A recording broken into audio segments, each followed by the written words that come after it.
it was a moment in time you wish you could go back to? Like I used to say I wish I could go back to watching the pyramids being made and shit like that, or like any of the, you know, wonders just being made, even wars fought. Like I wish I could go back and see these religious wars and see, like, maybe get to talk to one of these people and say, would your God want you to kill somebody else? But yo, after what I just saw, like, and I think there's more episodes too. I think it goes up to like 8 episodes or 10 episodes. Yo, this Michael Jordan documentary, The Last Dance, got me like. So Sunday I went fishing with my family, you know. Saturday I went fishing with my family, and I know I shouldn't do it, but it's not like I look at the screen while I drive. It's just I like listening to stuff while I drive, you know, like podcasts and documentaries, blah blah blah. So it's like an hour drive to George Island Park, and in the morning, I skim through my phone, it's like 5 in the morning. I'm in my car, skimming through my phone, and I stumble across in the ESPN app The Last Dance, the Michael Jordan doc, and I've heard people speaking about it, but this, if I'm being honest, and I don't want to sound like I'm naive to who Michael Jordan was. I know exactly who Michael Jordan was. You know what I'm saying? I'm not naive to. Please. I was envious of every kid that could afford or buy a pair or had a pair of Jordans. You know, I never in my life, you know, now as a grown-ass man, I might have Jordans, but I don't think I bought any of them. I don't know. The phenomenon wasn't me. And I can't honestly say that the people that buy his sneakers, I don't really think they got the Jordan phenomenon too. Like, I don't think all of them got it. The sneakers are dope, and you know, once you rock a pair of Jordans, it's defining.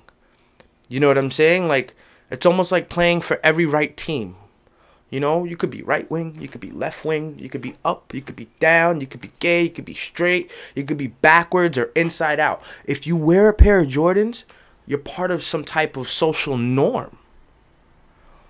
That shit right there is fucking empowering, yo.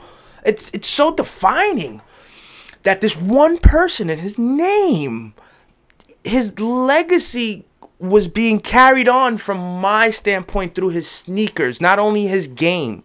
I'm born 89.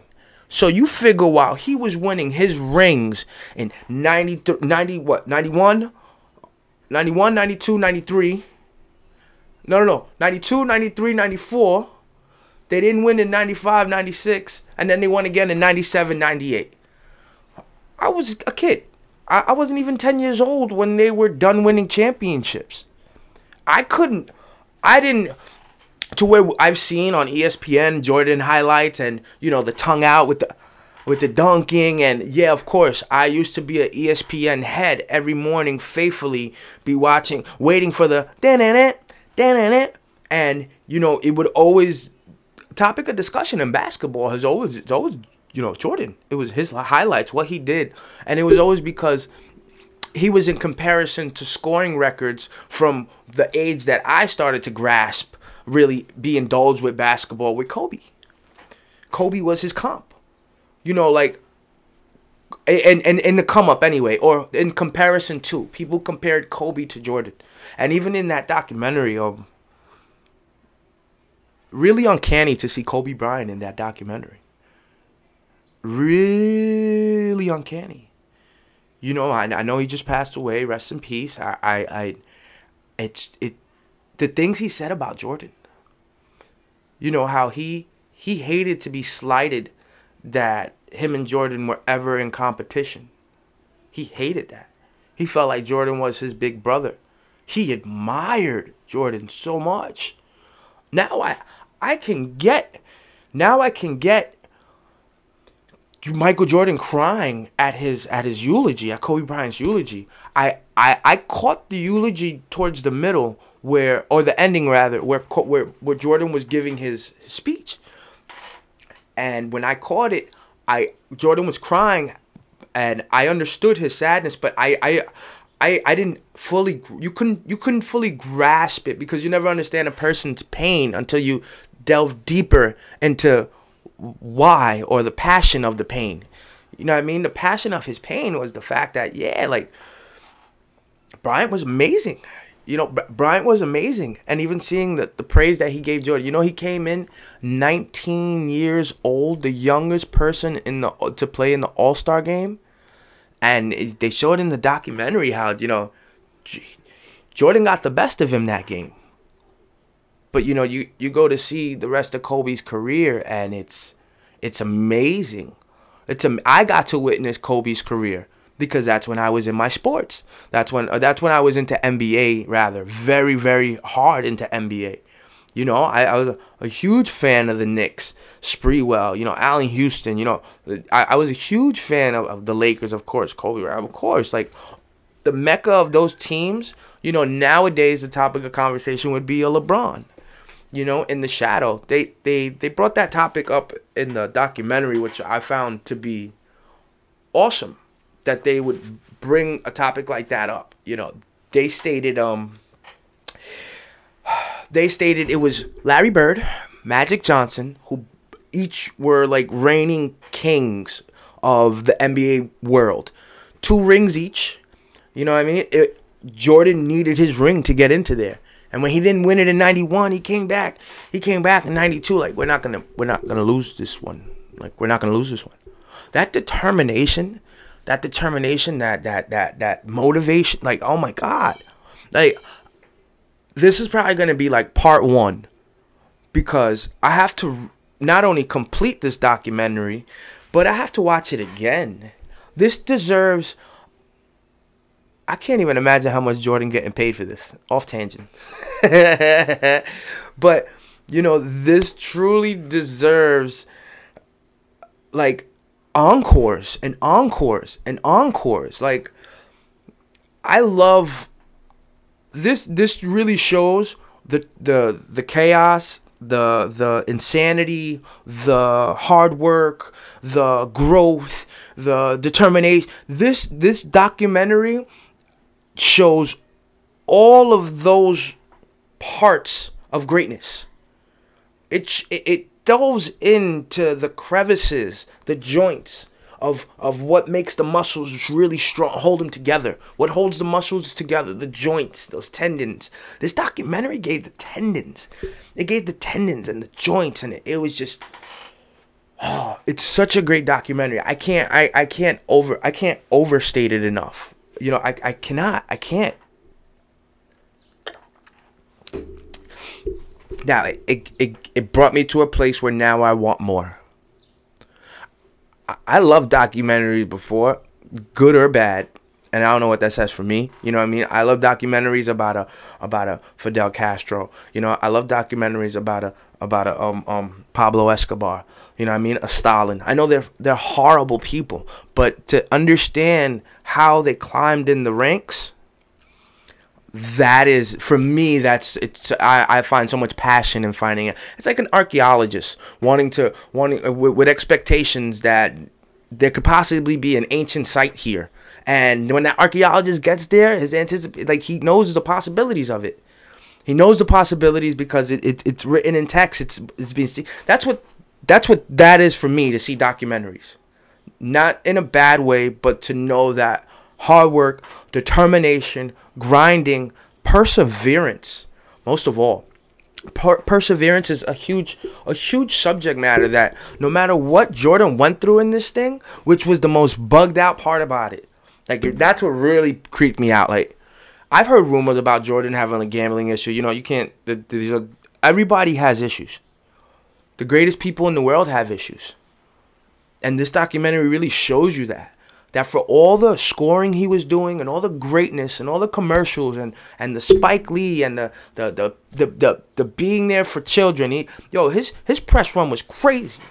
It would make a person that want to be famous reconsider if they really want to be famous. You just played an hour game of basketball, sweating out your blood, sweat, tears to get that W. Because you're the hardest working man in the NBA, and that you feel that in yourself. You feel that within yourself. You're the hardest working man in your organization and what you do. All the wheels got to run, but you have to run your wheels the hardest. So you run your wheels the hardest. You play your game. Whether you get your W or not, you go back to your locker room and you change. And when you come and step outside, immediately you're embraced by a fucking crowd of people. What is regular about that? You know, what is regular about that? There was an episode of Black Mirror where a girl and her husband did something really messed up to a little kid, I believe, and they recorded it. And her punishment was they scrambled this bitch's brain so she would always forget that people would follow her with a cell phone on a torturous level. Follow her with a cell phone and not say anything to her. Like she was a creature. And for what she did to that child, for what her man did to that child, you do become a creature. But think about what Jordan did. What did Jordan do? He gambled. He lost some games, big games. You know how the way the media picks people apart, and at the same time I gotta be grateful for the media because they allow the ability for us to do things like this or see things like this too. You know, I'm not a media personality, but you give me a topic of conversation, I'm able to delve in, and that's because the media has been always there to show those examples. The media is the reason that documentary is eligible for me to watch. So it's a beautiful ugly, don't get me wrong, but damn, when it's ugly, it's ugly. Look at the baby. Look at the baby slapping the shit out of a fan because she pulled out the cell phone, and he's like, get that shit out my face. Jordan, every interview I've been seeing, that dude is always smiling. Yo, he is always smiling. Do you understand what it is to take a loss, to even with that, keep smiling? Yo, he truly is a remarkable human being. And it doesn't take no plight. Like, I don't take nothing away from, like, him or any I don't know, it's weird. I won't go there because R. Kelly's nasty. But, you know, think about something what Drake did. Drake hit his kid for a check. Michael Jordan did not endorse an African-American politician because he didn't know the dude. Both get picking apart. Which one is the lesser evil? Which one is worse? Who's to say? Because they still make greatness. Mike Tyson is sparring right now. Mike Tyson went to jail for supposed rape.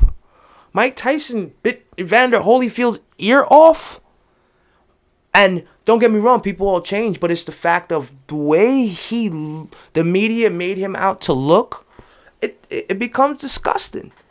And it goes to show that we all have issues. But the greatness, the fact that he picked up those mitts and said, I want to go 3 rounds with somebody. I want to do it for charity.